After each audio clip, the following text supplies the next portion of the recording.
السلام علیکم۔ آج ہمارا موضوع ہے ناولٹ۔ ناولٹ مختصر ناول کو کہتے ہیں۔ ناولٹ کے بھی وہی موضوعات ہوتے ہیں جو ناول کے۔ ناول کی طرح ناولٹ میں بھی متعدد کردار اور واقعات ہوتے ہیں، البتہ ناول کے مقابلے میں ناولٹ کی ضخامت اور طوالت کم ہوتی ہے۔ ناولٹ عصر حاضر کی پیداوار ہے اور اس کی عمر ابھی زیادہ نہیں ہے۔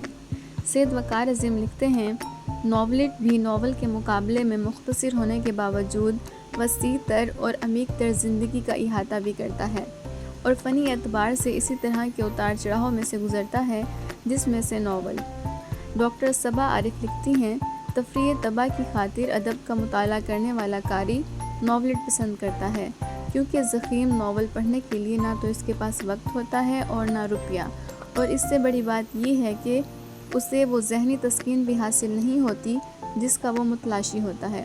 اردو کا پہلا باقاعدہ ناولٹ سید سجاد ظہیر کا لندن کی ایک رات تصور کیا جاتا ہے۔ اردو کے چند ناولٹ اور ناولٹ نگار کے نام: لندن کی ایک رات، سجاد ظہیر۔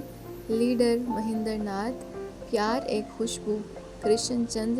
اب تو چھوڑ دو، آفاق احمد۔ پہلا پتھر، بلونت سنگھ۔ انتظار موسم گل، رضیہ فصیح احمد۔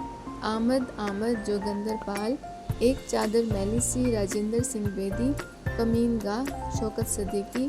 سیتا ہرن، قرۃ العین حیدر۔ آخری دن، آمنہ ابوالحسن۔ رات، عبداللہ حسین۔ سیاہ سورج، سفید سائے، خواجہ احمد عباس۔ ویران بہار، حمید۔